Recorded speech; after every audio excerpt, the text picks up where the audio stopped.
What's going on, everybody? Good evening and welcome to the Occult Rejects.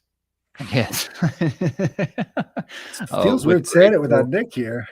Yeah, it's very weird. With Greypilled and Headless Giant. What's up, guys? This is just a last minute show. We had talked about doing it, but then Headless fell asleep.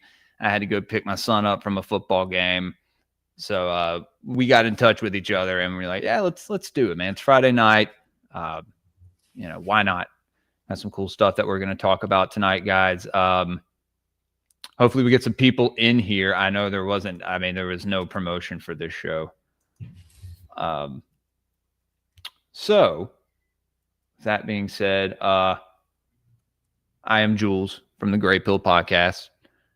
You've seen me here before many times. The Mississippi Mystic, the sound scientist, the Elohim etymologist, and I'm here with Headless Giant, the Headless Giant, the only Headless Giant. What's up, bro? How you doing? I'm not actually the only one. I took the name Headless Giant from the PGM, the Bornless Rite. I don't know if you've ever read that one, but that's a real barn burner right there. They talk about the god above all gods being this bornless giant, right? So he's got no head, he's got no crown, right? But somehow he's bigger and more powerful than the whole world. And the Bornless Rite is an exorcism ritual. So you use this Bornless one to get rid of demons in a person, which is weird. Really? Yeah. And so Crowley adapted the Bornless Rite into his Holy Guardian Angel ritual. So you'll find that in there as well. But that was originally in the PGM. It was originally a papyrus from the 2nd century AD. So this is some of the magic that the Greeks were doing. So that's where I got Headless Giant from. And then I just sort of expanded it out into the whole brand. And I thought it's something that a lot of people have no official encounters with, but maybe there's something subconscious there. So throw it out right there. Yeah, and then people want to talk about giants and giant skulls, and it's like, yeah, you can't find this giant skull anywhere. It's too rare. Right. Well, how do you kill a headless giant? You can't. Hey. You may have to pierce its heart. That's funny that you say that. I mean, even in some pop culture, what is it? I think it's Game of Thrones. Hey, my wife is making noise. Everybody. Well, it's better than raccoons. Yeah. Hey, love you. What'd you say? It's better than raccoons. I am in my garage, so I mean, it could have been raccoons. What's going on, everybody? Good evening. Good evening. But what is? I think Game of Thrones. They say that they're like they say that we all live inside the eye, or the eye of a blue-eyed giant or whatever. Yeah. Interesting. Yeah. It's pretty cool. It seems like they may have gotten that from like real mythology or real lore. Guys, what's up? It fits completely into Nick's cosmology, living inside of the eye of a giant. Oh yeah, eye of a blue-eyed giant. Yeah. What's up, Nick? Where is Nick right now? He's either in Florida or no. Florida's later on in the month. You're not in. Are you in Arkansas, Nick? Arkansas, that's what it was. Damn it. Was it Arkansas? Because I was going to try and go to that one. Yeah. This next year. Oh, he's in North Carolina. He's in Franklin. Guys, so if you're in Franklin, go see Nick. Nick, where is the event? Tell us real fast. Guys, we did a deep dive Sunday, little episode with Stein from Greyhorn Pagans podcast, and Headless and Nick were there, and it was on the Green Man. And so me and Headless were talking, and we're gonna do, and Nick, obviously he's not here for this one, but he'll be here for the next one, and probably some more people. We'll have it figured out. Okay, you can pull comments too. Cool, you do that. This is part one of Rustic versus Urban Gods, because so we did like a little deep dive on the Green Man. We'll probably come back to that. There we go. Yeah. There's a lot more on the Green Man that I wanted to talk about. And I actually was reading the PDF that I didn't read before the show. I read after, and we were talking about the Green Knight, and there was a cult that developed that worshiped the head of the Green Man, or this Green Knight, the severed head. It was called the Cult of the Head, or the Cult of the Green Head, or something. I don't know. I have to look into it. Very interesting, dude. Especially from those times. So who do we have here, Headless?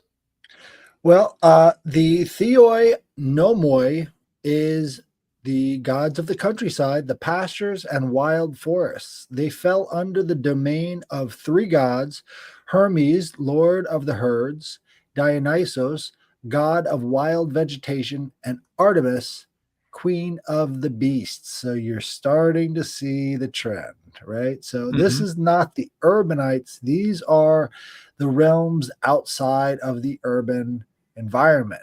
But it's strange because it's so full of mystery and intrigue, and these sort of nymphs and creatures like that, that you really get the sense of this is where they're getting this whole idea of nature worship from, right? So we've got the nymphs, the naiads, the dryads, and those are the different kinds of spirits for these different lands, right? So the Romans called this the genus loci, or the genius loci, which means the spirit of the place. The spirit of the place. I think we talked about this the first time you came on Greypilled, when we were talking about tulpas and egregores and stuff. Right. So these, I think, are the more interesting of the gods. If you go into the urban realm, you're talking about gods of justice, gods of war, gods of politics, gods of hearth and home, right? But hearth and home is kind of a mixture between these rustic and rural, because that's sort of where, all of the interaction with the spirits is going to be happening, in and around your home. And you could be part of the, local DMACE, or, kind of the suburb. And that is sort of how you're sculpting your environment, is sort of be reflective of nature, so that these nature spirits can sort of be generous and gracious with you, right? Because you're sort of leaving stuff for them so that they'll bring blessings to you. It's like a propitiousness with nature, instead of being like conquest and kill, right? Because these nature spirits are kind of your brothers and sisters too, from maybe a different path along the theogony. So it's completely different societies sort of commingling. If you think about the fairy culture, right? So this would be a different type. Yeah. Right? Different type of people, but they still have a relationship, and you're still neighbors with them. So you kind of have to take care of each other and think about that as being, kind of like on the same side, instead of being completely, hostile towards these entities, which is a different way of looking at it, but also understanding that they have their own motivations as well. And you may come into conflict with them, but not necessarily all the time, and not necessarily for the reasons that are explicitly given, like, oh, you're building on top of a burial ground. It can be a lot of different things, right? We've also got Pan, Aurea, Paramoi, Priapus, Satyrs, Rhea, Cybele. That's an interesting one. Cybele, is that the Anatonian god, or you got it. Yeah. You got it. And also Attis is sometimes listed as a rustic god as well. And Attis would be the lover of Kybele / offspring / weird stuff, right? Weird stuff. Yeah, Kybele and Attis. They had a weird relationship. Like, she was getting her manhood cut off by Hermes, and then she wanted to self-generate another being out of herself. So Addis came out, and he was like a pine tree, so he went insane and cut his wiener off, and then it was just a massive Wow. weird story around them. It sounds like it. Right. But what are they documenting? Like, what is this activity that they're making these myths out of? And really, a lot of what they do, you can see it in the Orphic hymns, right? And so in the Orphic hymns, they're listing out all of the attributes of these gods, and they're listing out their relationship to other gods, their relationship to virtues, their relationship to good things in these hymns. And what they do is at the end of it say, be propitious with me, right? And being propitious means being free to exchange. So after I've given you these praises, feel free to give me some blessings, right? And you see that propitiousness in all of the songs and the hymns to them, is because what they're trying to do is create something beautiful so that the gods come near, right? Because the spirits like beauty, and then leave blessings when they do that. And that's the kind of cosmology that we're dealing with. So that actually makes a lot more sense to me, obviously, because I am a Hellenist, than the way that we pray and implore now. You have to kind of create something beautiful so that beautiful things come into your lives. So when they're creating these temples and these community projects and everything else, it's because they're having a relationship with those spirits, and they're saying, we want the good spirits here to bring blessings to us because we've left them these beautiful things. That makes a lot of sense to me, But one of the main ones that I like to talk about a lot, I've got his a book about him here. Is Pan. We were talking about that, yeah. And this is the son of Hermes, right? Well, he's considered the son of Hermes, yes. I've got this book. Let me just remove this from the stage. And he's known as Faunus in the Roman pantheon. Right. So, and fawns were also a generalized spirit category as well. So this goat man idea. And actually in Texas, they've got this lake in Dallas where they see a goat man as a cryptid. Really? So would you consider it a cryptid, or would you consider it one of these rustic entities, one of these rustic gods? What about Anubis and Dogman? That's something else, dude. That's something else. I don't know if. Well, I was going to say I don't know if Anubis is the only dog-headed entity that's out there. No, but the Anubis style Dogman is one that is frequently encountered, like literally with that Doberman head, with the really sharp features and everything else. That's a common Dogman sighting. So in terms of form, it's got that form, Definitely. As maybe one of several. But also another thing that is very, very common in Greek mythology is shape shifting. That we see they seem wait. to lose that so concept. They talk about that. Yeah, Zeus is always shape shifting. He's a lycanthrope. He changes into swans. He changes into all these other animals. You've got Io. He turns her into a cow, right? And so when she comes back from being a cow, she still has cow-like attributes. So when Zeus turns into a swan, he'll come back, but he'll still have like swan-like attributes, right? So there'll be some other sort of associations there. And so then he's drawn as some composite creature, right?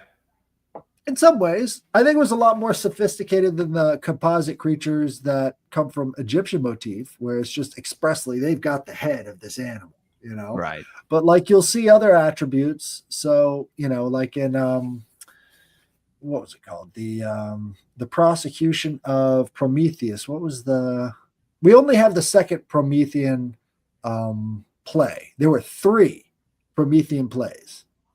And so we have the play that was about him being nailed to the Caucasus Mountains, right? We don't have the first part where he steals the fire and brings it to mankind. And we don't have the third part where he's freed from the Caucasus Mountains by Hercules. But this was a series that was like the Star Wars trilogy of its time, right? It was a big one. And so we only have the middle version of this 3-part series, but this was big back then. And so in a lot of these plays, you will have these characters reoccurring over and over again. Pan being one of the characters that always reoccurs. But the idea there is that, you can kind of create a sympathetic magic by having these plays put on and leaving your audience with a certain kind of feeling. I always say that theater is the first church, right? Because that's where the Greeks had all of these pantomimes using masks and other things to represent the gods, right? And since we don't think of polytheism as being a religion nowadays, we don't see how that's the same thing as church. But that's what they're putting on, They're putting on church. Right. Yep. Yeah, that's funny you say that about Pan, or about somebody seeing like a fawn-like creature. I've seen a couple cryptid videos, dude. I should have been more prepared and thought about maybe I can find them, or maybe somebody else can find them.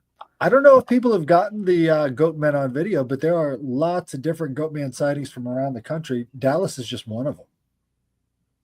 If you look up Dallas goat man sighting, you'll find it immediately. There's this lake between Dallas and Fort Worth that this thing is spotted at. Can we watch that on here? I don't know. Will we get a strike? I think it's just reports. I don't think they have any videos. Oh, no videos. Okay, let me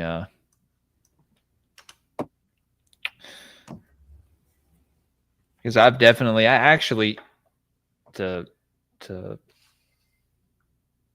that I brought it up, my intro for a show, I used to do a show called Cryptid Watch, where I would just hang out with my audience, drink beer, and watch cryptid videos. And it's a lot less fun once you stop drinking, Tried to do them since then, and it's like, oh fuck. It's like, I think I've seen these videos before.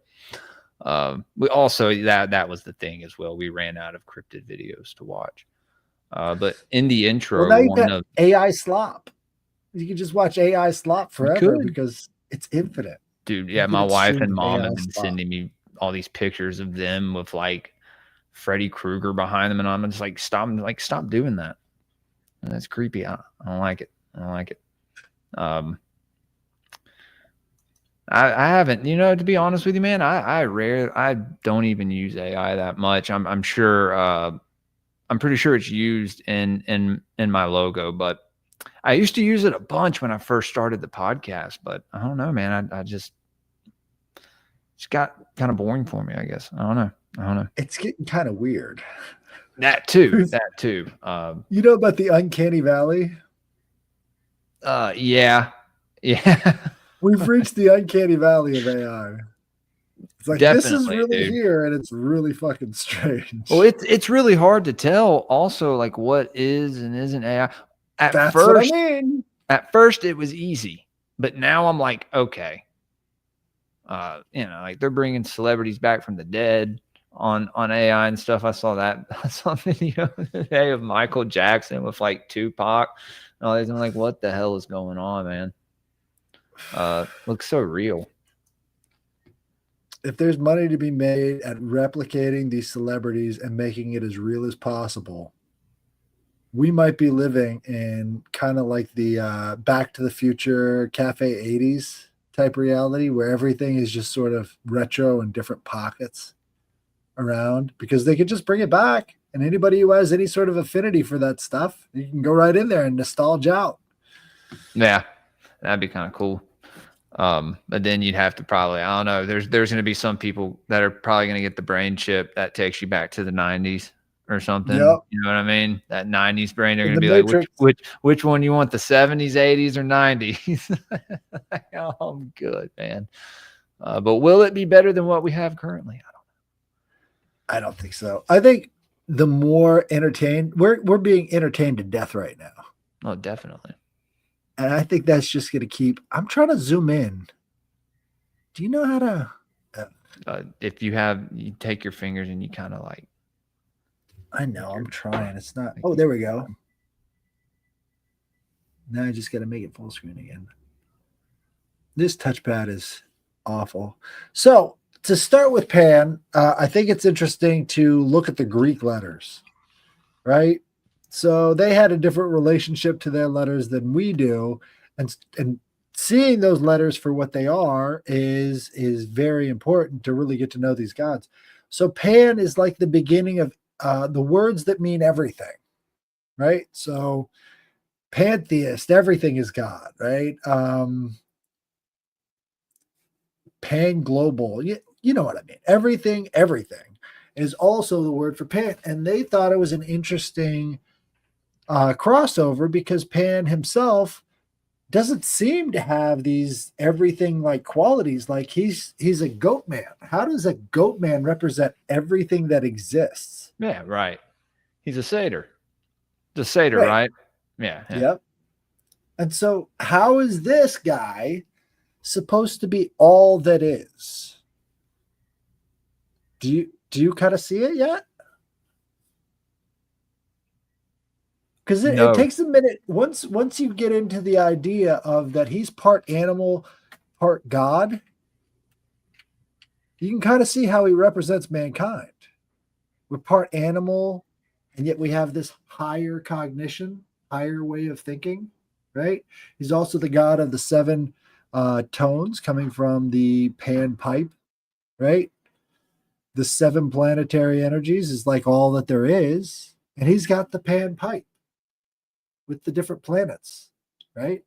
And he's blowing the pan pipe, bringing all these energies into the world. And he's the god of the forest. And also, in most depictions, his goat body had a bunch of spots on it, and those spots were representative of stars. Really? Right. I So didn't know you're any of this about him. right. So you're This is starting all to new to me. see.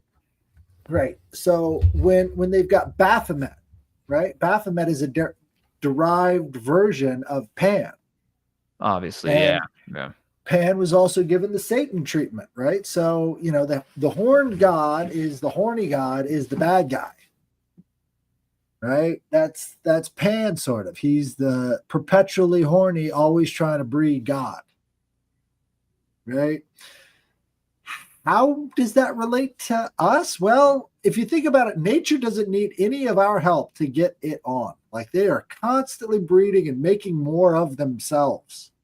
Right? So that energy of fertility is what you get when you go into nature, and it's constantly taking care of itself and doesn't need you. Right? In fact, you're an impediment to what it's doing Right. most I of was the going time. to say the world could go on without us, but we could not. We cannot go on without nature. Right. There you go. Now you're starting to see why this guy sort of represents Okay. all the stuff, Okay. all that there Okay. is. Yeah.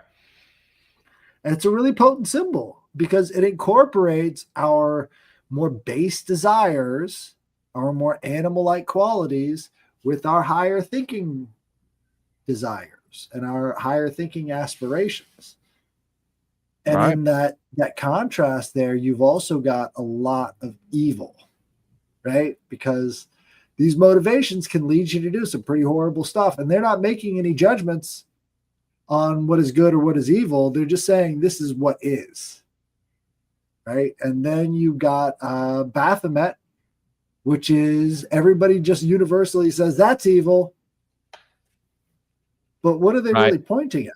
It is both male and female. It is both creator and It's destroyer. symbolic. It's The whole symbolic thing of is completely symbolic, dude. Yeah. everything. So when you're condemning it as evil, you're actually condemning the entire universe as evil. You're kind of slipping into this Gnostic thing because this is the representation of all of those factors coming together in a single image. So as you're cursing this image of all that is, you're almost kind of cursing yourself. It's kind of like a tar baby. Have you ever heard of that concept? No. So there was this Brer Rabbit story about how he set up this tar baby, which was just a bunch of tar that was in the shape of a guy on a stick, right? And then this other fanciful creature comes over and starts a fight with it. And he ends up trying to hit this thing. And he gets his hand stuck in this target that was meant to get him stuck. Right?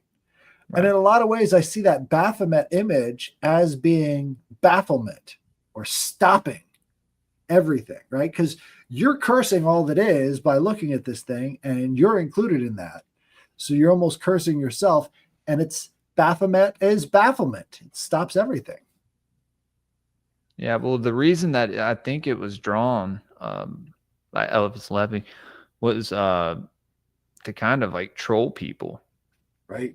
You know, but it being completely symbolic at the same time. Do you think? I don't know. So many like on a mass consciousness thing. So many people like fearing this entity and or referring to him as Satan, this or that, has created something in the ether. I think what it is if you can get a person to curse his own name, you can kind of get him to do anything. Right. And so the base nature of mankind is something we're constantly cursing, right? You know, we're always up here in our heads and cursing our bodies. And in so doing, our health goes on a drastic decline because all we're using is our brains and we're not actually, appreciating our bodily functions, right? And so I think it works the same way when you're looking at these images of maybe something that is gross or off-putting and then cursing that thing when it represents a piece of yourself. You're kind of cursing yourself in a lot of ways. And so I think when you hold up these images of evil, what you're doing is you're making it inevitable. These things have to come about because it's part of you. It's part of our universal unconsciousness. Well, everybody has a lower and higher self, right? Lower and higher nature to themselves. That's, what I think part of our soul, or like a maybe a dualistic nature to it or something. But that's what you see it a lot with the animal symbolism. A lot of it's used in the occult and the esoteric to represent that lower nature of man.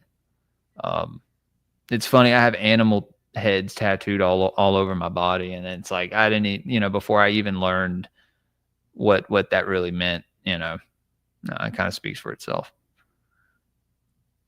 They also look pretty fucking rad. So yeah. Just too expensive nowadays. Need more tattoos. But I live over a tattoo shop now. Oh, that's awesome, dude. No, well, I guess it depends. I think on that's a big trap. Oh, I think tattoos are a big trap, dude. Explain to me, please. You're putting something that is very distinctive on your body that can never not be recognized by other people. You're tagging yourself. Right. You know what I mean? No, absolutely right, dude. Yeah, you're right. Smells of fresh. Well, let's go over Pan a little bit. Pan was the god of shepherds and hunters of the meadows and forests of the mountain wilds. His unseen presence aroused panic in those that traversed his realm. This is one of the most beneficial parts of the Pan entity is the panic. Panic and pandemonium, right? Dude. Okay, so I believe personally, because I've done this, I think the whole Pan thing was part of initiation for young men. What you were supposed to do is go out in the woods and feel the panic and know that it's because Pan is present and know that once you move through the panic and say, thank you, Pan, for this panic, that you never feel panicked again. Wow. Because you have complete control over it. Dude. And then would this also happen at night? And then you come back in the morning? You got it.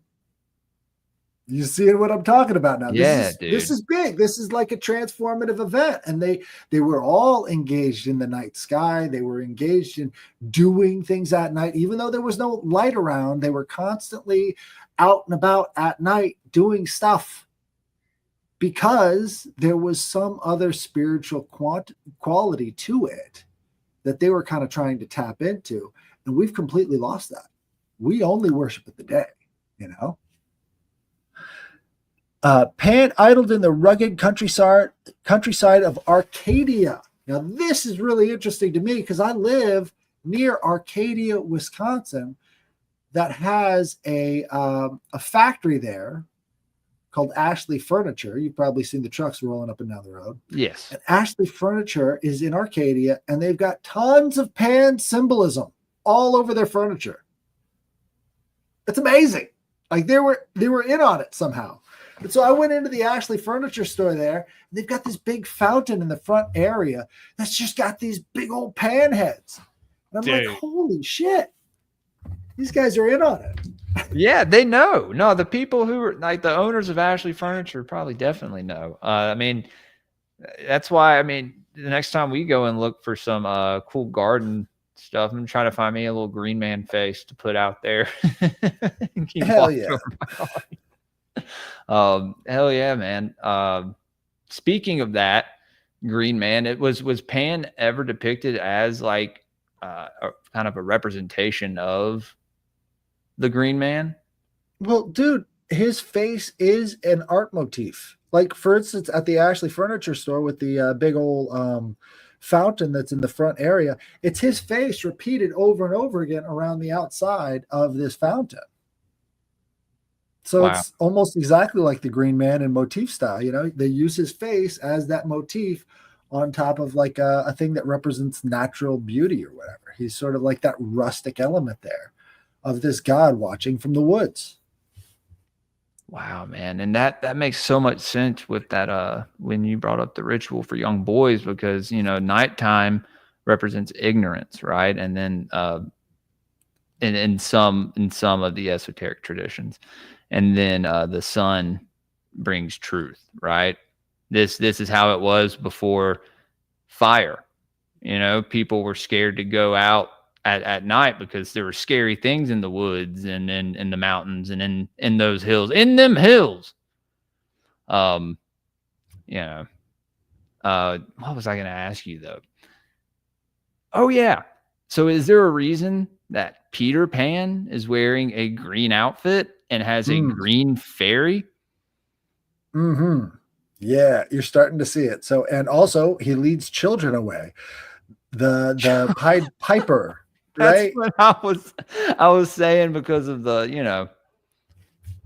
Yeah. Yeah. I mean, Pied Piper, I think, is like a Pan-like character. You know, he can control the animals with his pipe. And he marches right into town, and, you know, they don't pay him his due, so he walks out with all the kids, you know?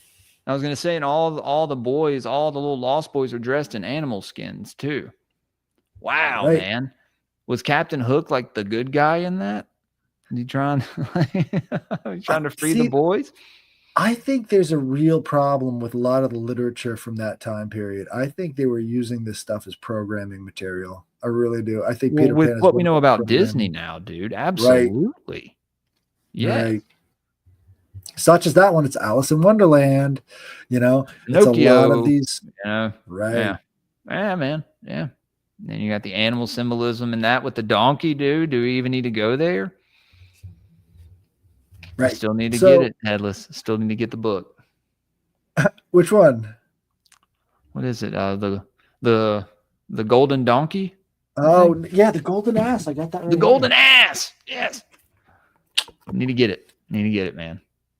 Yeah, it's worth it. 2nd century AD at its finest. So they're not pulling punches. It is a weird book. It's like vignettes, right? So as he's making this journey, transforming himself into a donkey, these other stories are happening, right? So it would be perfect for TV. Just I don't know why they haven't picked it up. It's like the very first TV script. So it's like Outer Limits, or one of those other vignette TV shows where something else is happening as the main character is doing this other thing. And so, yeah, it's just very strange, but it's laid out kind of like a play. And at the end, he is justified and exalted by Isis and Osiris, of all characters. Another green man. Mm-hmm. Represent. So he joins the cult of Eleusis.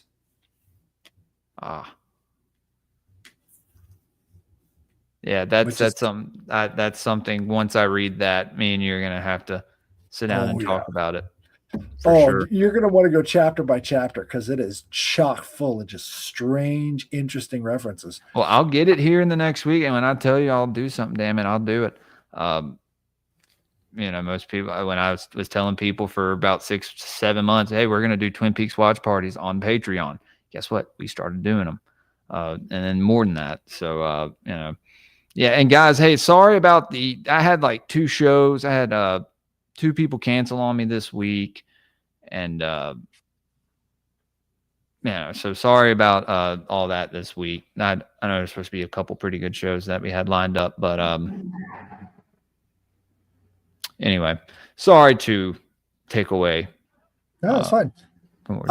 So the panpipes. This is, the origin of his panpipes is often, more important than where he comes from and who his parents are. But it says, playing his panpipes and chasing the nymphs. One of these pitties fled his advances and was transformed into a mountain pine, the god's sacred tree. So this is an interesting story, kind of like Daphne and Apollo, right? And it says another syrinx escaped, but was turned into a clump of reeds from which Pan crafted his pipes. A third, Echo, was cursed to fade away for spurning the god, leaving behind just a voice to repeat his mountain cries. Right? So this comes in threes, and it's talking about the nymphs that he is pursuing. So this energy is pursuing after these things, and that creates the sacred items. Is he a nymph himself, or is he? He's a satyr, but a nymph would be like kind of a tree and meadow spirit, Right. Well, there's different types of there's a lot of types of dryads, right? And like naiads and stuff. There's like nereids. I actually wrote a lot of it down because I figured we would talk about it probably on another episode. There's also right. I mean, this is just the Pan episode. The nymphs of the breezes, which is equivalent to like the sylphs, like the so that's crazy, man. I found a lot of cool. There's like freshwater nymphs, tree and forest nymphs, flower nymphs, mountain nymphs. Like, that's crazy, dude. But it makes sense. There's different energies and spirits to each of these aspects of nature.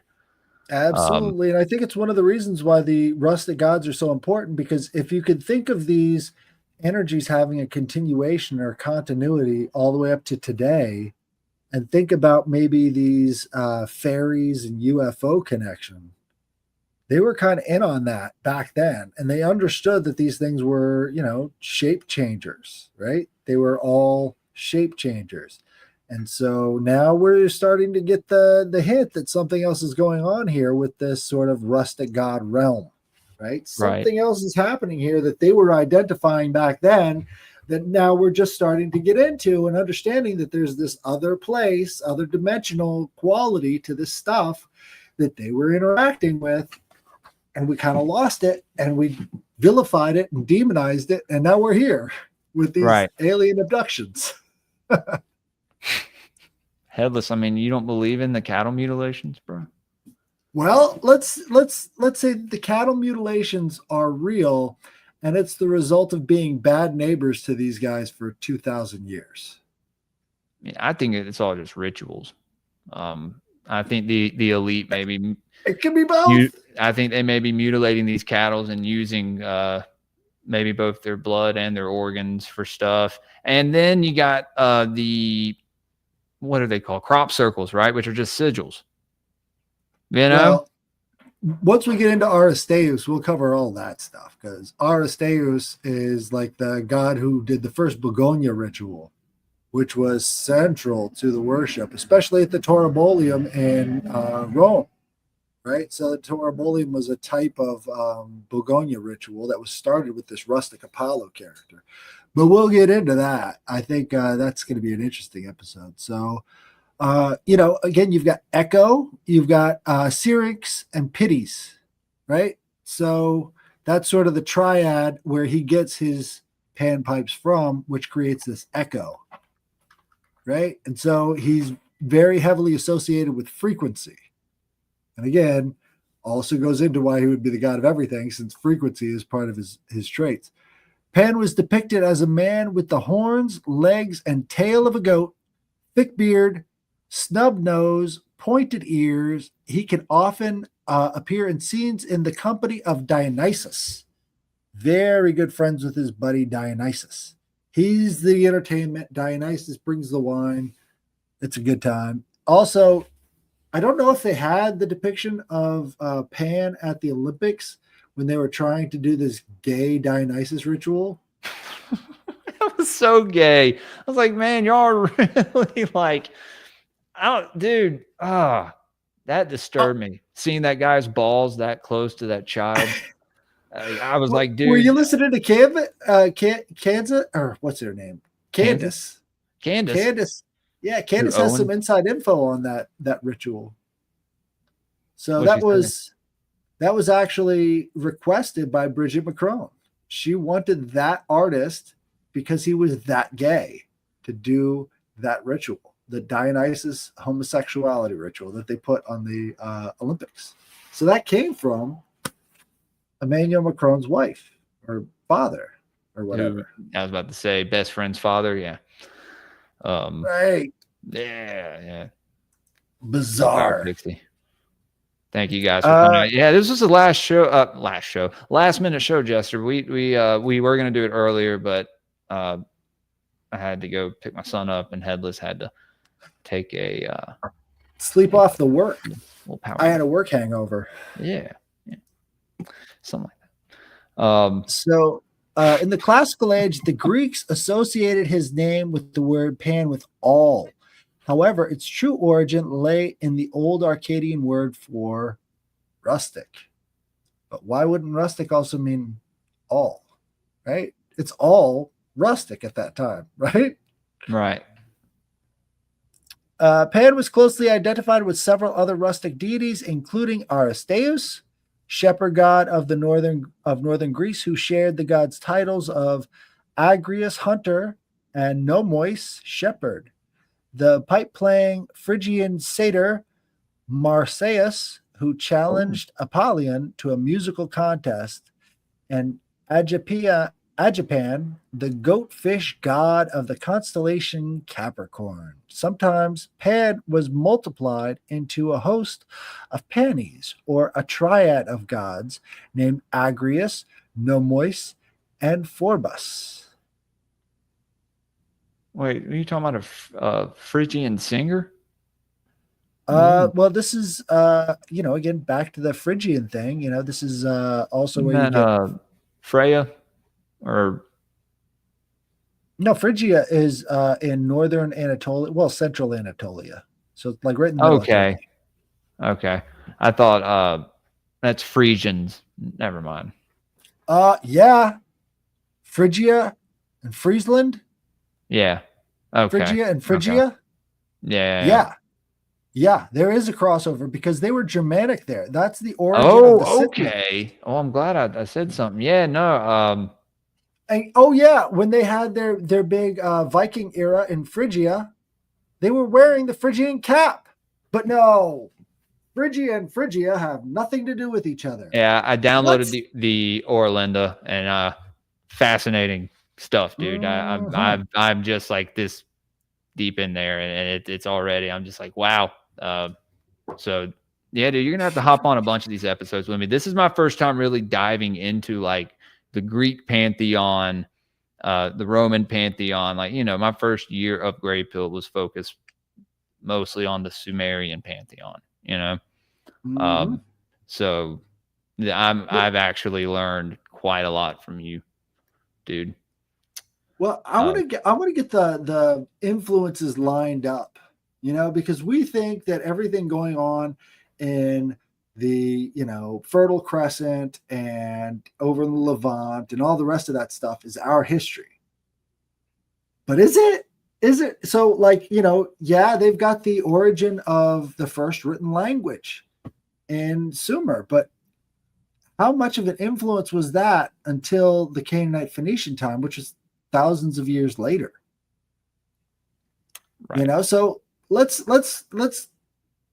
we understand that's Middle Eastern history. Let's go over and do some of our own history, because you might be able to track it better in your own society, because this is the stuff that's sort of bubbling around in your subconscious mind, right? Yeah, man. I mean, if anything, it's something to look at. Like I don't know why people limit themselves to certain information. Right.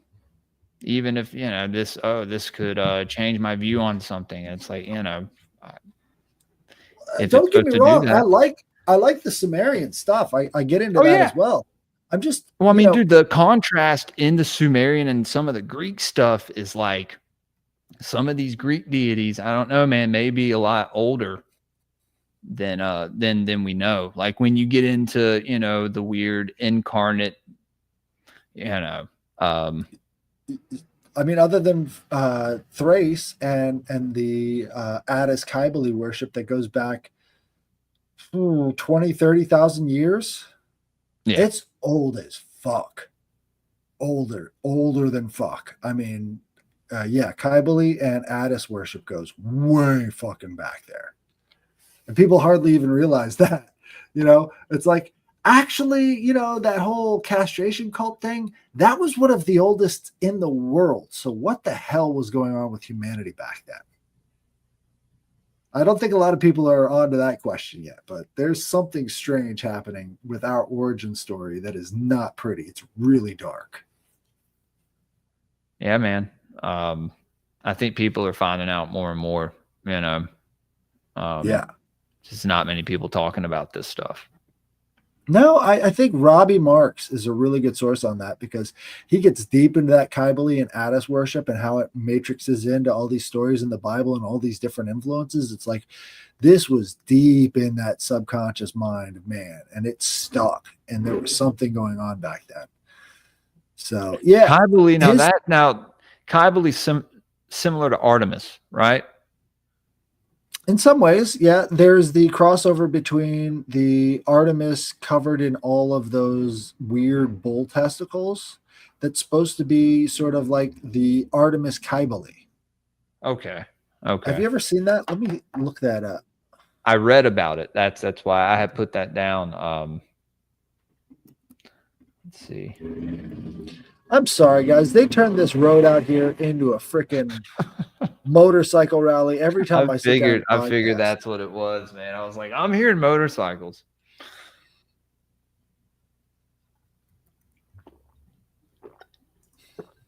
On Azazel. When you go back to Azazel, this is the same deity they're talking about. That is Marduk in Sumeria. And yeah, he is their scapegoat. He is their Satan, their adversary, right? And Sin, it's funny to, Sin is the name of a deity, right? It's the name of the moon god. Yeah. Diana of Ephesus. What is this thing? What the hell? Oh, come on. Just show me the freaking picture already. Can you zoom in? Try to zoom in, dude. I'm trying, man. They make this as hard as possible to just click on the picture and just see. I know. It used to be so easy, bro.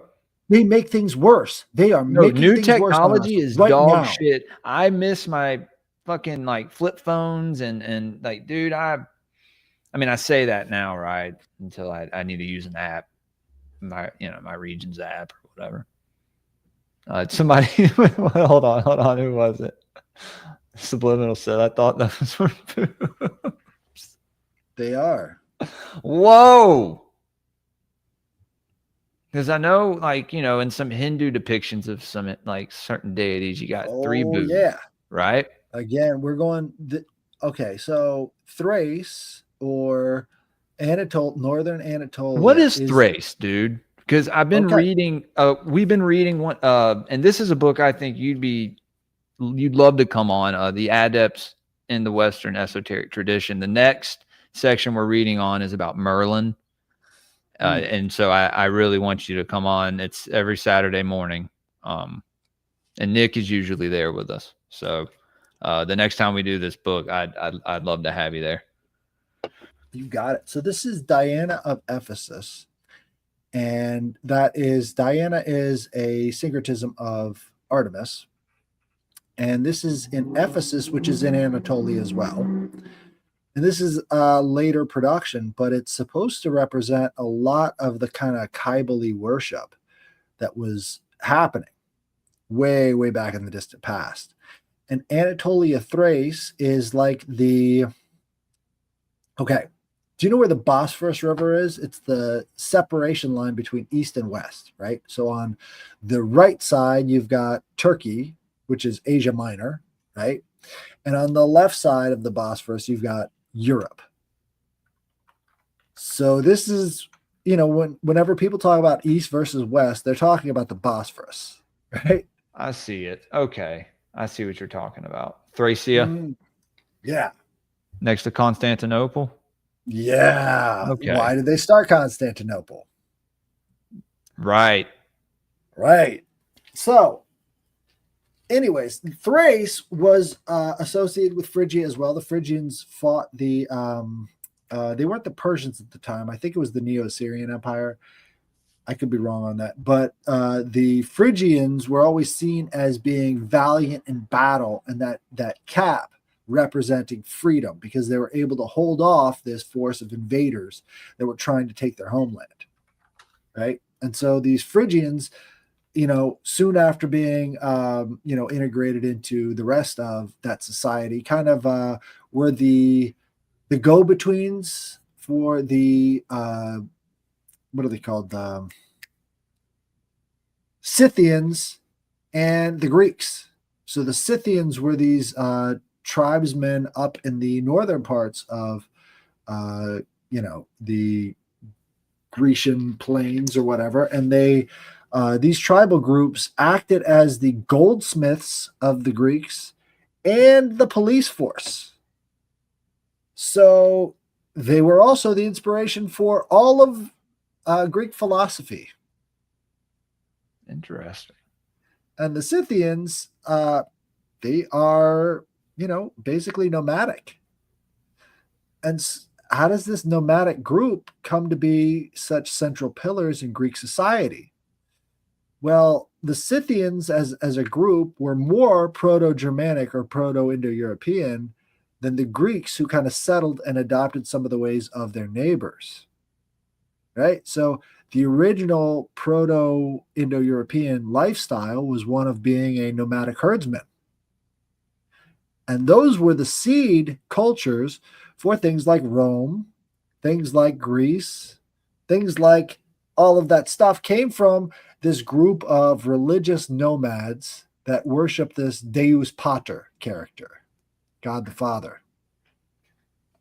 And when they first settled in the area, it was in Thrace. And this was way, way back. And so they had all of this weird custom that went back to the time. Well, I mean, it could have been, right? This could have been Gobekli Tepe time, right? Oh, wow. You see what I'm saying? Man. So does that link these tribes to that site? Yeah. Well, the mythical homeland of the Scythians is in Thrace. The mythical homeland for the Romans was Troy. And the mythical homeland for the Greeks was this separate, what are they called? It was a separate band of horsemen that came in from the north, which really sounds a lot like the Scythians, maybe a Scythian cousin group. But that's sort of like everybody drew their origin point back to Thrace. Okay. And where do we see Paul the Apostle, writing all of his letters to? The 7 churches in Turkey. And in Constantinople, right? Right. Well, Attis wasn't the only dying and rising god. Well, Constantinople didn't exist yet. Well, Oh, it did okay, exist, okay. but it wasn't called that. Eastern Roman Empire yet. No.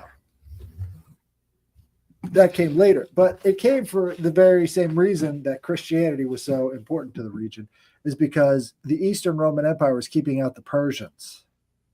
And they could not allow Turkey to fall, Anatolia to fall to the Persians, or else the Persians would start sweeping the rest of the region.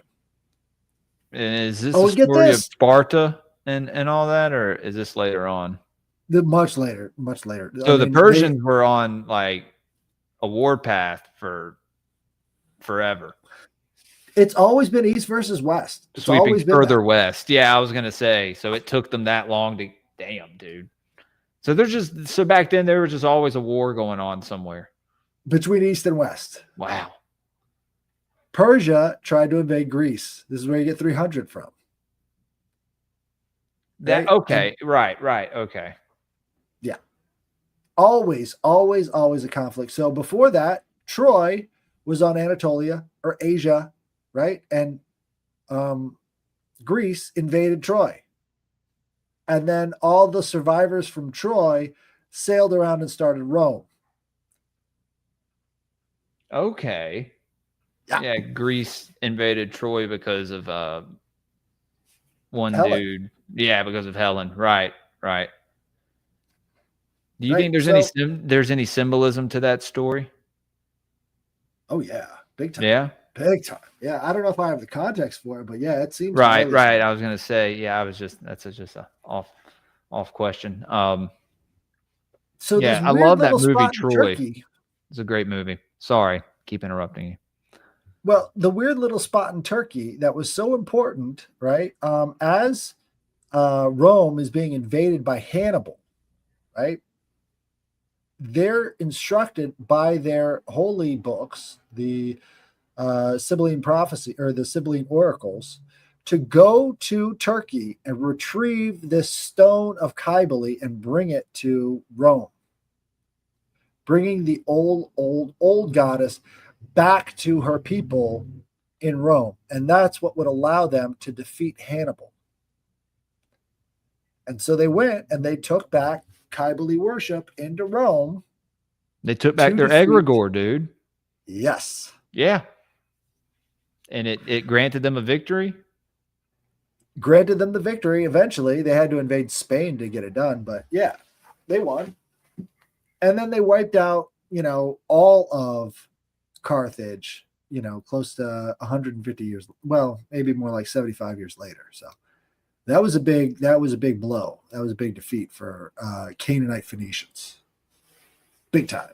They hate Rome for that. But Hannibal came in from the north. Is that when Rome became Amalek? No, this is before that. So that goes further back. Okay. I didn't know if that is what made Rome, kind of what until now, right? I mean, literally up until the Greeks were more in conflict with the Israelites at this time than the Romans were. Okay. I appreciate you clearing all this up for me. I'm just asking questions. Yeah. It's all a timeline issue. Once you get the timeline of the classic world down pretty well, you can really see how things are unfolding today, because a lot of the same grudges still exist from the classical period into the present, and nobody's willing to acknowledge that. Nobody. Because the whole world falls apart at that point. We're built off of these, uneasy compromises of ideology and peoples from that time period. Right. But especially in Turkey, because Turkey used to be Greek. all Greek. And now it's all Turk. That's mind blowing, dude. I didn't know that. The Turks came from Afghanistan. So they just invaded and Yeah. took. Wow. Took it from the Greeks. And the Greeks always fought hard for this plot of land from the Persians.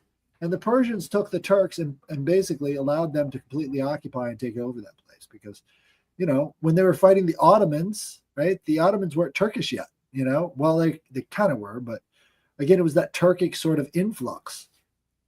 So were they still white Islam. when they were Ottomans or no? Not really. Not really. They were already okay. I figured they had already, been invaded. Right. So the Orthodox Christian Church did not have, a real policy against, race mixing. So they had a lot of Turks come in during that time period. And then when they all converted over to Islam, the Ottoman or the Eastern Orthodox shrank and shrank and shrank until it was basically nothing. And then, right, these were the most unimpenetrable walls imaginable. We're talking about 6 walls, I think, that were about 30 yards deep, right? And there was no way anybody was getting in there until the invention of gunpowder. And then the Ottoman Turks built it was the world's only cannon at that time, but it was also the world's biggest cannon. And when they would fire this thing off, it would kill 4 to 5 people who were loading it every single shot. It was like over 100 feet long. And they took aim with these massive freaking cannonballs to just blast the walls of Constantinople to absolute nothing. Warfare used to be so much cooler than it is today, dude. Like, the worst part? what? The guy who invented this cannon for the Turks had gone to Constantinople first with his idea about gunpowder. And Constantinople rejected his ass. Damn. And that's why they built the world's biggest fucking cannon and blew holes in Constantinople and why they're ruling Turkey to this day. Yeah. Thanks, Christianity. So where did Pan come into all this? We're going back over to Arcadia, which we're talking about Artemis. Arcadia is yeah. So Artemis is this god of the wild, god of the wilderness, and she is also. Let me see. She is also heavily associated with Diana. And from the ideas that I kind of have, I think she might have been the inspiration or the original seed for Kali worship as well in India. I think you're right, dude. And this goes into, Ishtar worship as well. That same feminine archetype. Very much related. There's a definite tie between Kybali, Ishtar, all the rest of that stuff too. So this again, Tanit, right? Not yet. Tanit comes different. out when they get to North Africa. Okay. I was gonna say because we talked about Tanit, and that actually lines up when we were talking about it. I believe Tanit lined up with the goddess of the underworld in Mesopotamia, Erishkigal, I believe her name is. And apparently, the mother of Lilith to Lilith in that story. But look at that, dude. I mean, it's just a sister of Ishtar, right? If you put it in like some kind of pantheon or whatever. So it's the same. It's the same worship, and in my opinion, you're just worshiping the same archetype. Yeah, I think I pulled something up. I was on a different one. Let me show you this. This is a great image of Diana.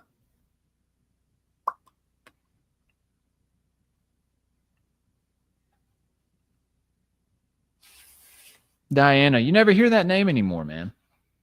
No, it's deep underground, but our entire Washington D.C. complex is built off of the Diana worship. Really? Columbia, yeah, Columbia is a derivation of Diana. I didn't know that. Oh yeah.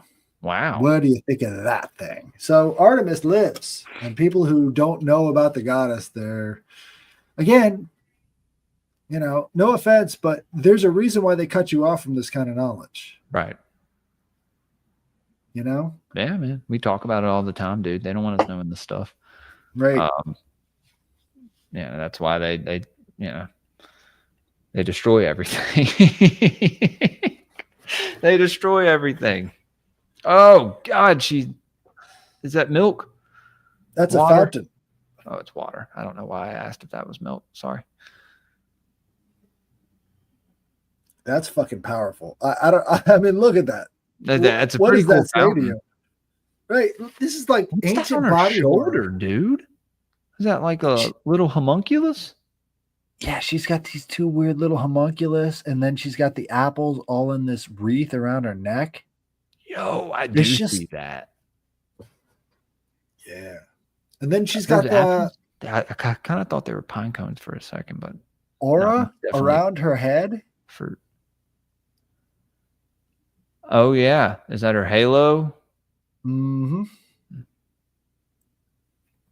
That's way more than a fountain. Yeah, man, that's a shrine, right? I mean, there's something else to that energy. But again, one of the most ancient goddesses ever, and we're talking about it like it's nothing. Like this goes deep into the human DNA, right? Well, I mean, do you know about the rat ancestral memory studies? No. So they started doing this process where they would take these male rats and then introducing them to a stimuli over and over again until they would respond in a certain way, right? They might give them food pellets or whatever once they play sugar, a tone. Right? They would give them sugar and they put them in the little pool. Or they'd zap them. They would try to find their way to the little island. Well, or they'd zap them, right? So they could have a negative reinforcement for their training as well. And then they took the offspring of these rats, completely separated. They never had any contact with their fathers, introduced the same stimulus, and found that the offspring of these rats had a similar response to their parents. And they've repeated the study over and over and over again. Wow.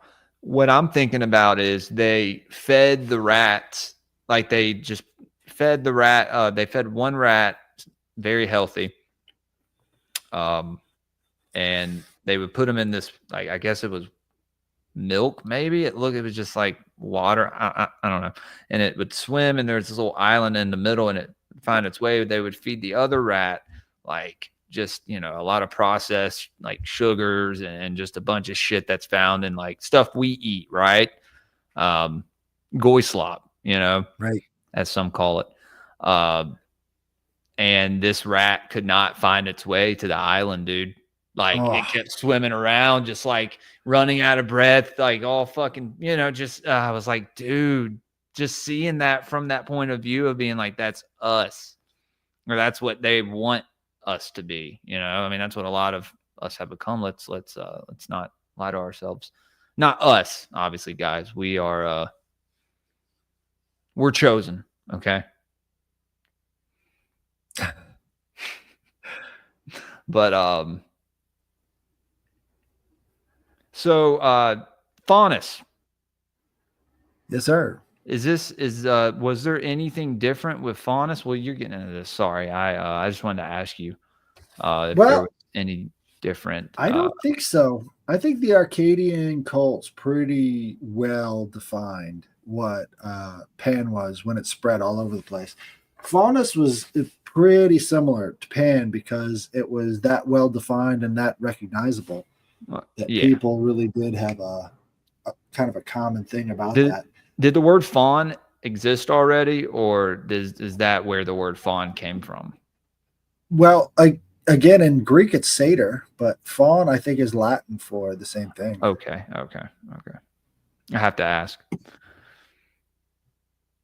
So, in the parentage of Pan, it says Hermes came to Arcadia, the land of many springs and mother of flocks, where his sacred place as god of Selene, for there, through a god, he used to tend curly fleeced sheep in the service of mortal man, because there fell on him and waxed a strong melting desire to wed the rich trust daughter of Dryopos, and there he brought about the merry marriage, and in the house she bare Hermes, a dear son, from whom his birth was marvelous to look upon, with a goat's feet and two horns, a noisy, merry, laughing child. But when the nurse saw his uncouth face and full beard, she was afraid and sprang up and fled and left the child. Then luck bringing Hermes received him and took him in his arms, very glad in his heart uh, was the god, and he quickly to the abodes of the deathless gods, carrying his son wrapped in warm skins of mountain hares, and set him down beside Zeus, showed him to the rest of the gods. Then all the immortals were glad in heart, and Bacchus, Dionysus in Right. especial, and they called the boy Pan, derived from the word pantes, meaning all, because he delighted all their hearts. Wow. So I think that's rather interesting. You got a Very, very lot. interesting. Yeah. So what's the connection between Hermes and Pan? And usually, if you think about the gods as like two thoughts beget a third thought, Hmm. right? So when you have two thoughts occurring simultaneously in your head, you get a resulting thought, problem, reaction, solution, the Hegelian dialectic sort of thing, right? Well, if you think about that in terms of gods, you've got this god of speed, right? He is the messenger of the gods. He goes directly to the highest god, which would be Zeus, right? And he spreads the word of Zeus. And now he's working as a shepherd in Arcadia. And he finds this local girl that he falls in love with and creates this hideous monster. And And this was everybody because claps. he was part demigod, right? Or he was from Mount Olympus, right? Right?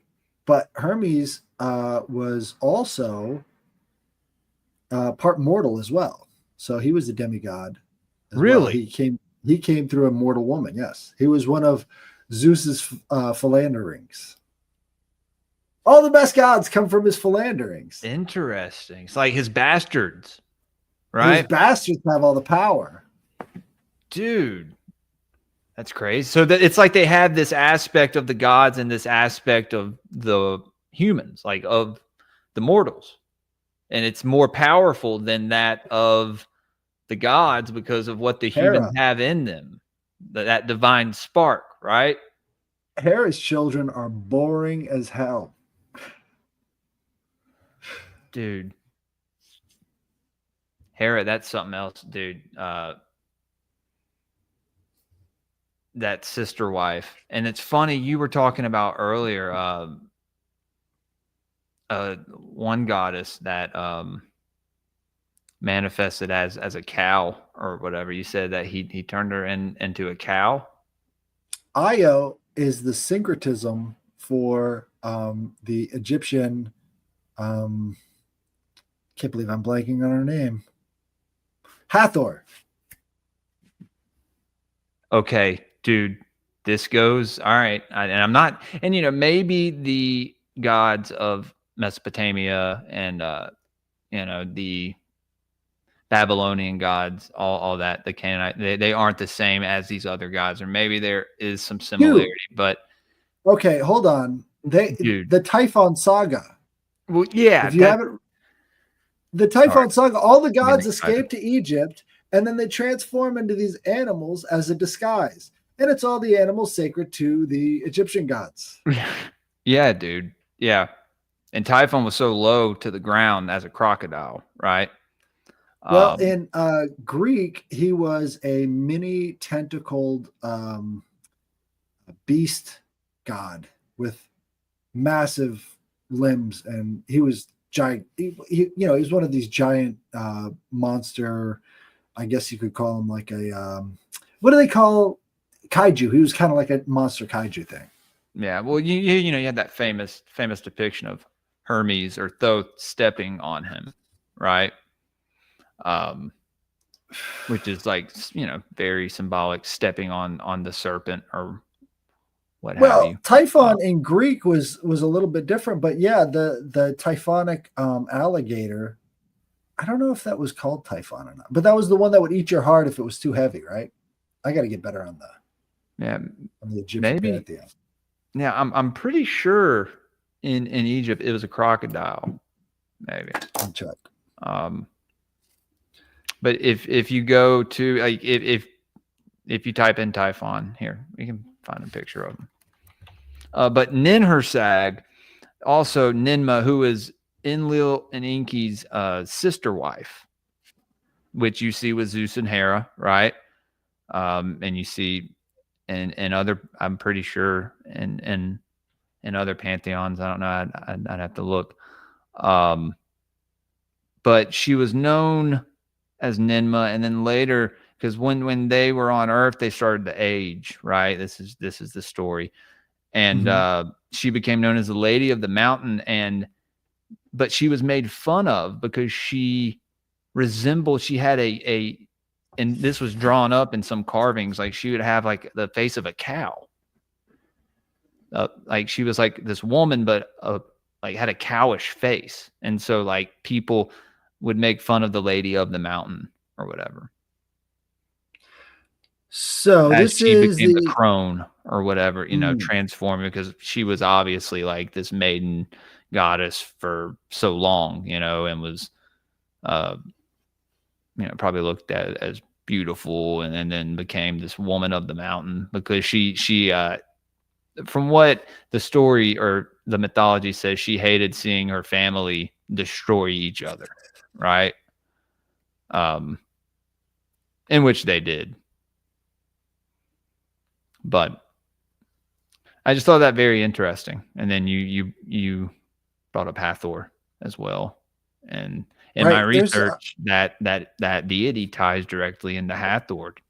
So there's a real huge connection that goes on with these rustic gods and the animal spirits, especially the bull and the the moon horns.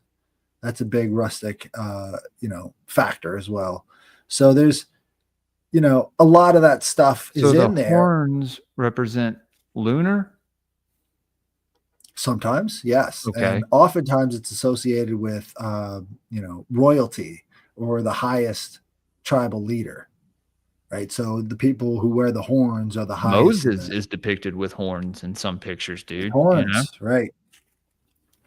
As as well as the depictions of the devil. The devil has the horns because he represents the old hierarchy. You know what hierarchy means in Greek? No. Divine order. Oh, wow. Yeah, hierarchy. Like the Hyros Gamos. Do you know about the Hyros Gamos? No, Headless, I do not. You're teaching me so many things. I'm learning so much. It's called the Holy Sacred. It's the divine union between God and man, and also God and woman, and holy sex. Oh. The Hyros Gamos. Anytime they would have these fertility rituals where the emperor would go out and bang the high priestess in the fields, that's Hyros Gamos. All of the stuff going on with Priapus that we were talking about last time, Hyros Gamos. So there is an element to all of this that includes sexual acts that does not get recognized in other religions because it's too old and too ancient for them to even talk about. Right. It came out of fashion, but you can still see elements of it within the whole saga. So this is Typhon in Greek. So Typhon was a monstrous storm god, ding, ding, ding, ding, ding, who laid siege to heaven but was defeated by Zeus, imprisoned in the pits of Tartarus. He was the source of devastating storms which issued forth from the dark nether realm. Later poets describe him as a volcano giant trapped beneath the weight of Mount Etna, the one that still goes off to this day in Sicily. He was trapped. So that's the same as Apollyon, right? No.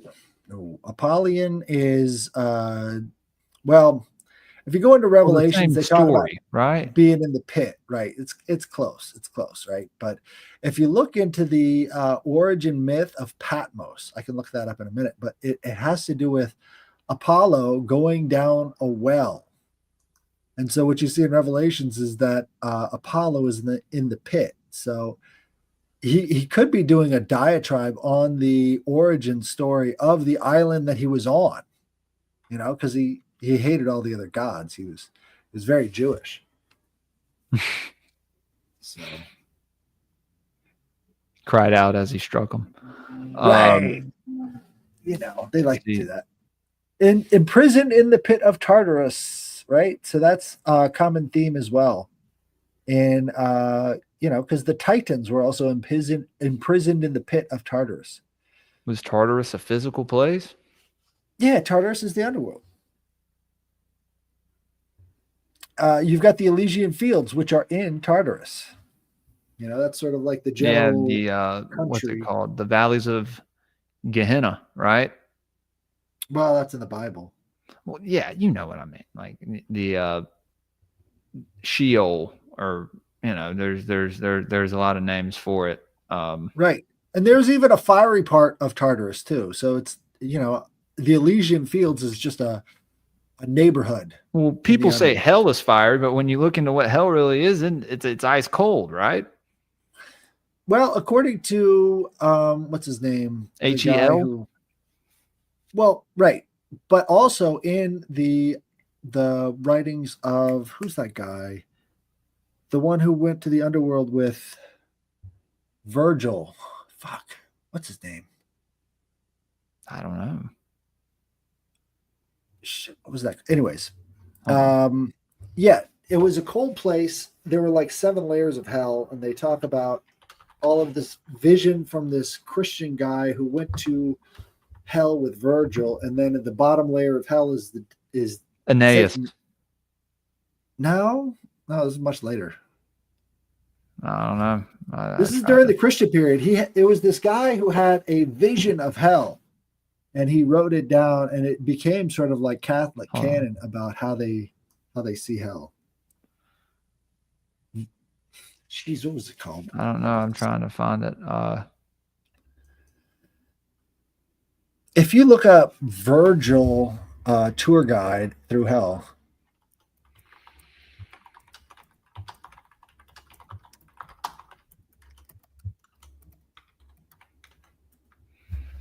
Dante's Inferno. How can I forget that? Yeah. So Dante's Inferno pretty much became, Catholic canon when it came to hell. But in Dante's Inferno, again, hell is very cold at the very root of it. Right. And also in Norse mythology, Hel is the Teutonic goddess of the underworld. Right. And she's very cold. So Typhus was a winged giant said to be so huge that his head brushed the stars. He was man-shaped from the waist up, 2 coiled serpents in place of his legs. He had 100 serpent heads for fingers, mithy matted beard, pointed ears, and eyes flashing in fire. Freaking weird. Kind of a kaiju thing. You know what I was thinking of? Helheim. What's that? Helheim, just the realm of hell. She's the goddess of. Yeah, the realm of her. Yeah, okay.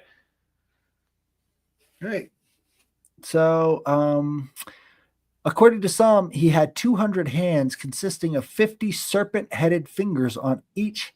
Hands had 100 heads proper, One was human, the other 99 bestial, of bulls, boars, serpents, lions, and leopards. As a volcano demon, Typhus hurled red hot rocks at heaven, and fire boiled forth from his mouth. Sounds pretty nasty. Typhus, a monster of the primitive world, is described sometimes as a destructive hurricane and sometimes as a fire breathing giant. Now, again, I'm just describing facets of Yahweh. I was about to Right? say, well, I mean, Typhus, that name, I didn't even think about that, even coming from Typhon, dude. Uh, yeah, Typhon is very closely related to Set. Sometimes. Well, if you look at this depiction, it looks like a menorah. It looks kind of like a menorah with all the snakeheads. Hold on. Is it on the screen? Yeah. Dude. Yeah. Wow. Mm-hmm. So in Hesiod's theogony, now after Zeus had driven the Titans out of heaven, gigantic Gaia, in love with Tartarus, the pit, by means of golden Aphrodite, bore the youngest of her children, Typhus. So this is the monster god, the very last of Gaia's creations, Gaia being Mother Earth. And this monster was the youngest of all of her children.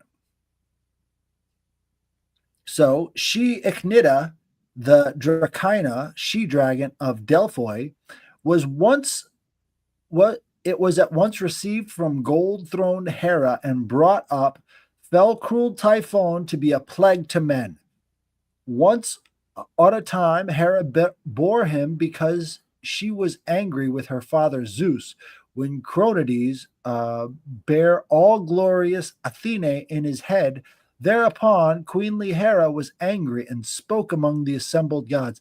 For some reason, they keep confusing Kronos with Zeus. It's like,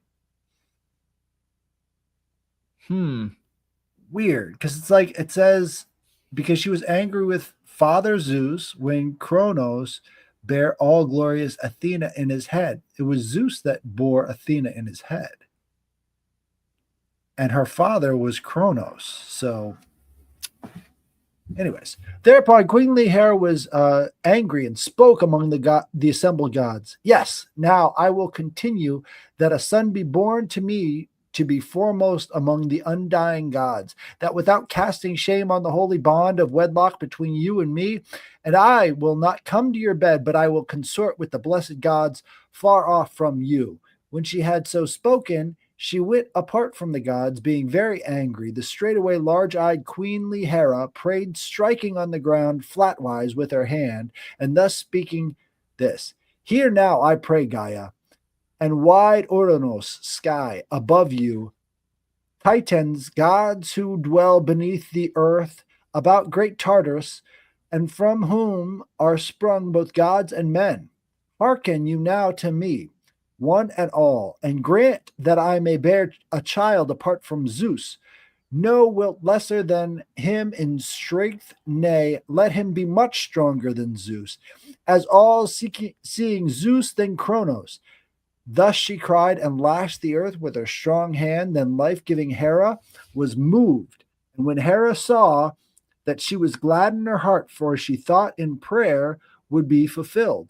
And thereafter she never came to the bed of wise Zeus for a full year.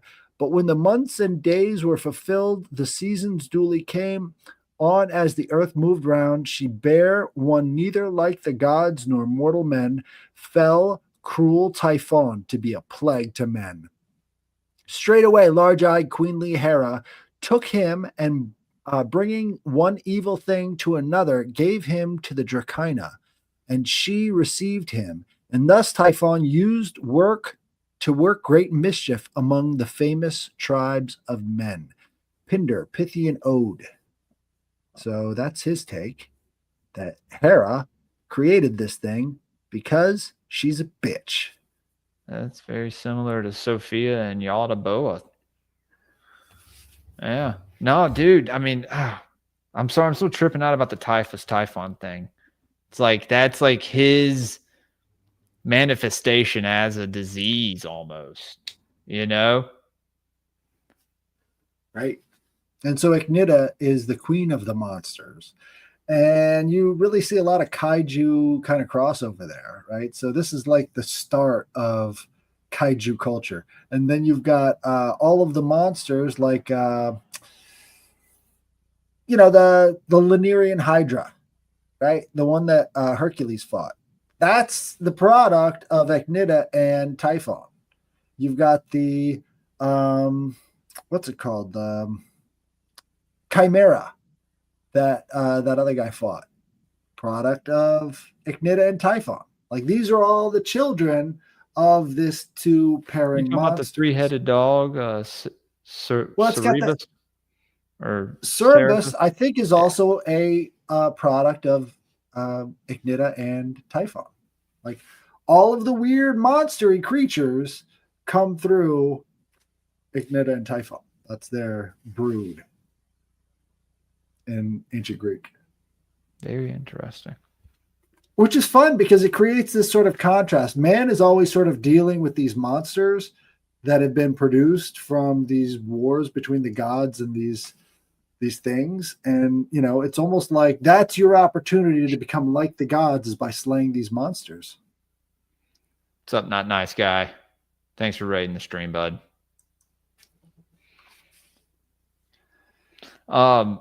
Speaking of monsters, well, I think, dude, I think this was a good idea. To be honest with you, I'm pretty excited. We have to come up with an intro. We have to find like a name for this series or something. I like Rustic Gods. You like the rustic versus the urban gods? Well, I mean, just going rustic. I mean, because we could talk about the urban gods in a whole different series, but just going straight. No, that's dude. Yeah, no, I'm fine with that. Very similar to my Elohim etymology episodes where I do with the Sumerian deities. So I'm with it, man. Right. And I think, if we have any other people who have contributions too, I think, come along, absolutely. we need guests, because there's a lot of this stuff that crosses over and nobody knows about it because you haven't told anybody yet. So you got to get on the show and then tell people about it so that we can all have more fun thinking about these things in terms of ancient and modern sources that are sort of blending together. Yeah, dude. Like I said, I've always been a big cryptid guy, even though I have never encountered one. Yeah. It's exciting. What's up, guys? What's up, Arcane Hinchy? It's good to see you guys. This was the last minute show we decided to do. I think it came out pretty good, though. I mean, it came out great. Nah, dude, we did something good here. Was there anything else about Pan that you wanted to touch on? Well, some more because we can stay. In terms of if you're going to encounter Pan yourself, right? If you're going to go out into the woods and have an experience where you're inducing panic into yourself so that you can feel and know what it's like and then let it pass through you and not have to deal with it again, it's pretty simple. You come up with a song that Pan, somebody like, a horny goat in the woods would enjoy. So it's got to have a pretty, festive beat or something and make it about him. Hold on. Is it like this? Hold on.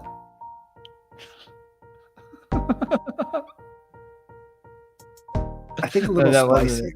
It's got to have some spice to it. This is the one you played earlier. Yeah, this is the horny goat, right? Sorry, guys. StreamYard has music.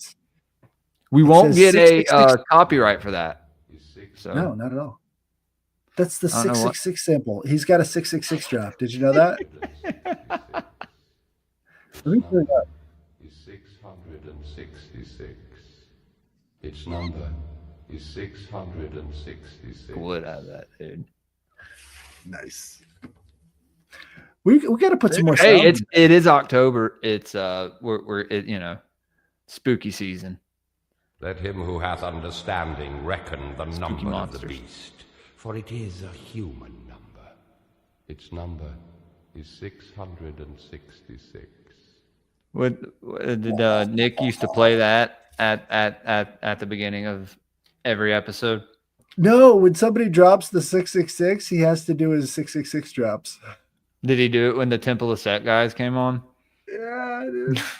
He did it and they didn't even hear what was going on. It was hilarious. I missed that one, man. I should have been there for that.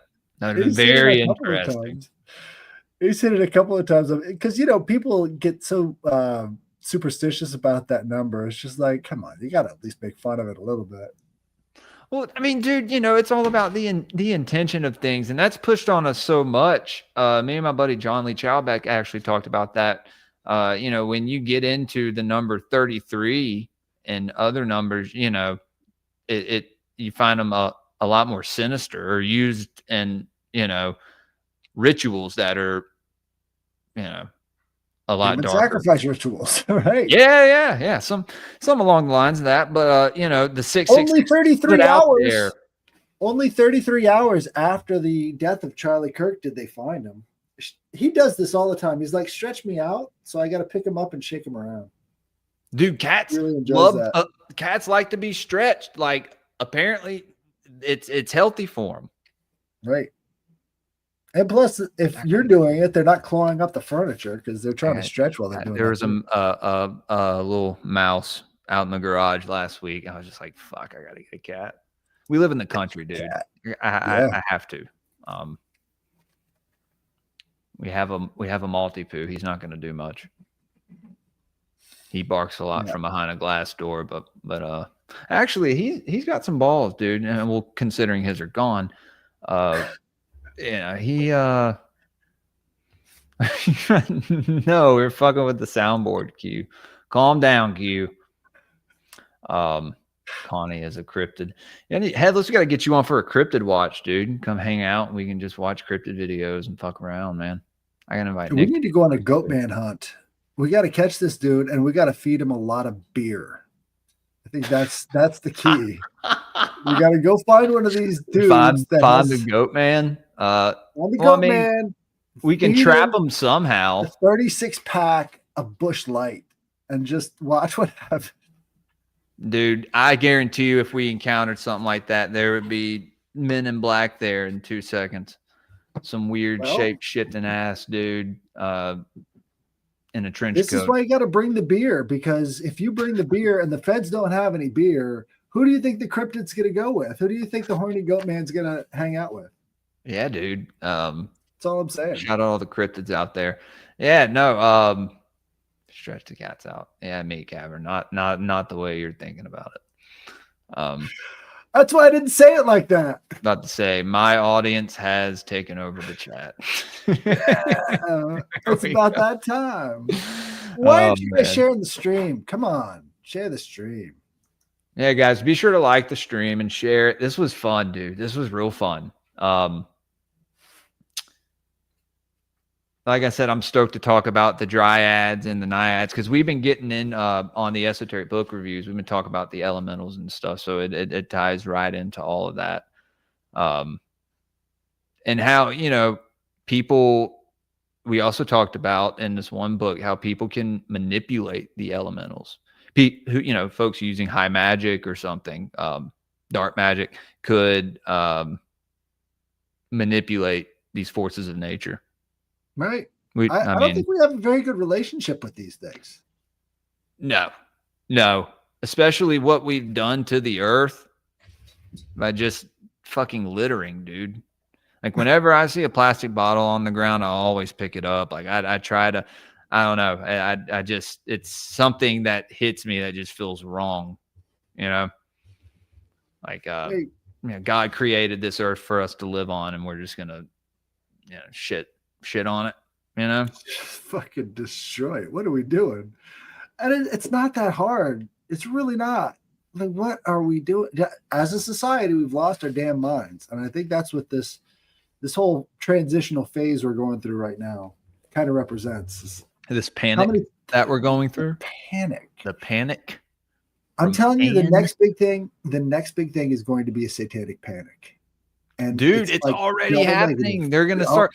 I mean, dude, that's what the whole celebrity thing is. I'm like, dude, half of these celebrities don't know what the fuck they're even pushing. You know what I mean? I mean, there are some that, you know, especially the ones that you see, you know, the biggest stars for however many years, you know, they have to pay a price to stay on that main stage. Well, you know? Here's an alternative. Actors and actresses that were from the 90s and stuff, dude. You know what I'm talking about. You'd see them in these random movies, you know, comedy movies, and then you never see them again. Like after a certain time, there were a bunch of actors and actresses that kind of like, it seemed like they got the fuck out. It's like, hey, if you want to keep playing the game, you got to pay, you know? Like, I don't know. Here's an alternative, just a modest suggestion. Michael Aquino wrote the book Mind War, yeah, in 1980 about using a native culture as a weapon against its citizens, right? And now Michael Aquino was wrapped up in Vietnam, where he would take these big old loudspeakers in the jungles, and they would play this sound of, you know, like haunted people and screams and stuff at these villages. And they would say, my soul can never rest because I joined the Viet Cong, you know, in Vietnamese. And so they were using psychological operations, manipulating people's native spiritual beliefs to get them not to join the Vietnamese, you know, resistance army, right? And he brought that home. And he's intimately involved in the entire satanic panic of the 1980s because he's manipulating a native culture's spiritual beliefs against it as a weapon. Right? Yeah. So anytime you see these pop stars and shit doing all the satanic stuff, it's because they know they can use your beliefs against you as a weapon. Fear. That's why they're doing it. Yeah. No, you know... And I mean, now they don't hide it, right? I mean, used to they'd hide it. Now, not at all, dude. I'm very curious to see what this Bad Bunny guy, girl, whatever is going to do during the Super Bowl. As you know, those are always, there's always some weird ritualistic shit tied into those. A ritualistic shit show. You got it. Yeah, basically. Yeah, dude. But here's the thing. So if you can scare people back into the church, right? Asses and pews automatically creates pews and asses, right? You get a lot more people in church, you're going to have a lot more people joining the military. There's a direct correlation with that kind of stuff. So if you could scare them back God into the and church, country, right? If you could scare them back into the church, you can get them back to fighting your wars for you. They use people's own spiritual beliefs against them, just like the nature thing, right? Wow, man. And it works. That's the whole Mind War thing. So was he sent into Vietnam with that intention of doing that? Or was he just over there and was just like some like, yeah, he was a propaganda. He was placed in there for that. Okay. He was attached to the Green Berets to do that. So this is special forces shit. Okay. Yeah. He was probably, who knows, he may have been groomed Lieutenant Colonel from a child to do stuff like that, dude. Yeah. If you haven't done it, go back and watch our Stephen Flowers episode, because when I mentioned this stuff, Stephen Flowers starts to freak the fuck out, and he goes on this weird MK Ultra freaking tirade that almost got Nick to cancel the stream because he was just weird and being a total weirdo. We didn't know what he was going to say. He was like sucking this guy's dick on the air. You know, it's like, where did this come? I think it was a fucking MK Ultra trigger, dude, because they were all part of that program. Stephen Flowers goes back that far, and you can see that trigger start to kick on, this automatic defense mechanism. Boom, right there on camera. That is wild, dude, to experience that firsthand. Well, and I knew something was going to kick off, because you don't want to be talking about 1970s freaking warfare with the people who are responsible for murdering tens of thousands of people, you know? Right. Not good. Yeah, dude. I don't know. I don't know anyone personally enlisting in the military. If I do, I got to hit them upside the head. I mean, you know, if you are in the and I know you were in the military. Thank you for your service, Headless. No, thank me. Thank my recruiter. But you know, I hate seeing people die for let's be honest, for another country, you know. Not even for their own country. Nope. Not even for their own people. Or, you know, I their don't think race. anybody in Washington, D.C. Anything. has any love for their people. I don't think a single one of them do. Even the Liberty candidates, they can't stand all the people attacking them all day. That's the majority of America. I don't think anybody likes anybody anymore. I don't think there's anything to like. It's unfortunate, man.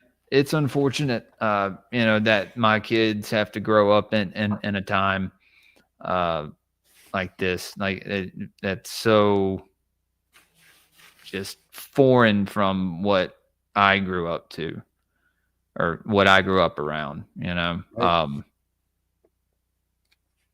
Yeah, makes me sad. Makes me sad.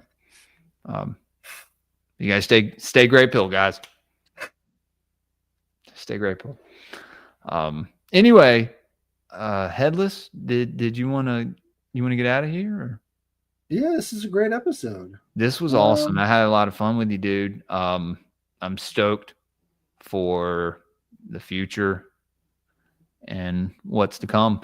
I don't know. I don't know if we have any Occult Reject shows this next week. Oh yeah, I think Anio Saru may be coming on this next Friday. He does the Spiritual Shade Room. He's a pretty good guy. He asked me. I've had a few people ask me to get in touch with you guys, and I'm like, well, lucky for you, I'm you know, kind of a part of their show now. So yeah.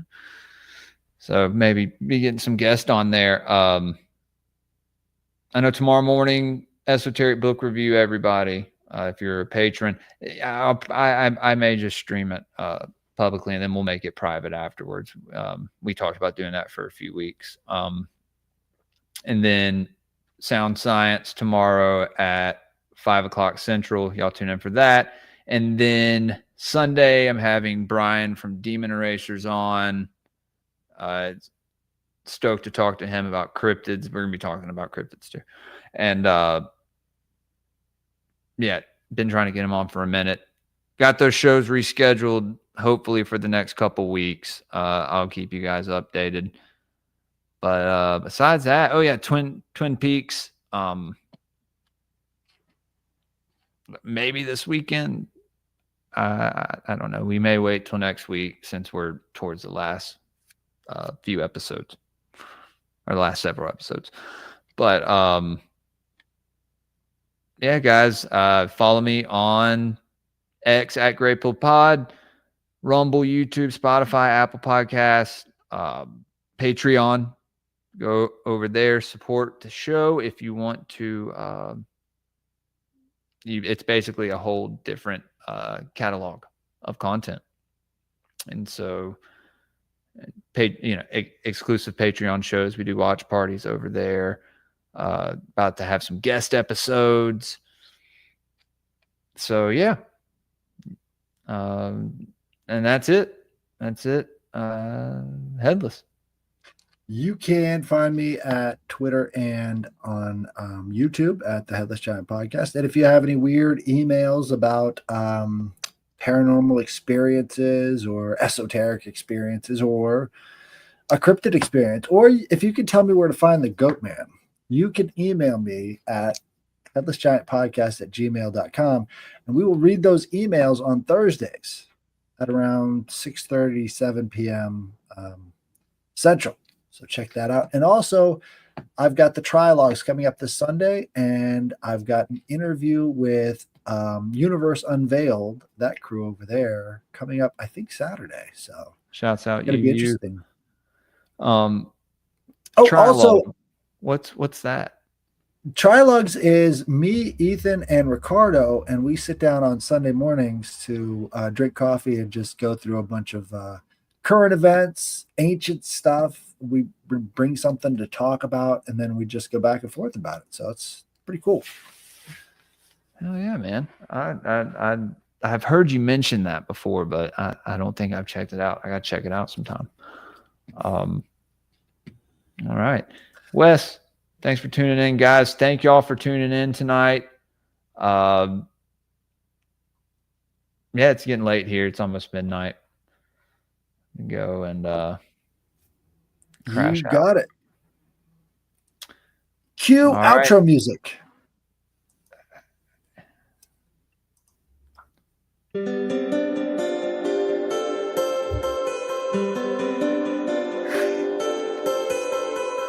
Stay Greypilled, everybody.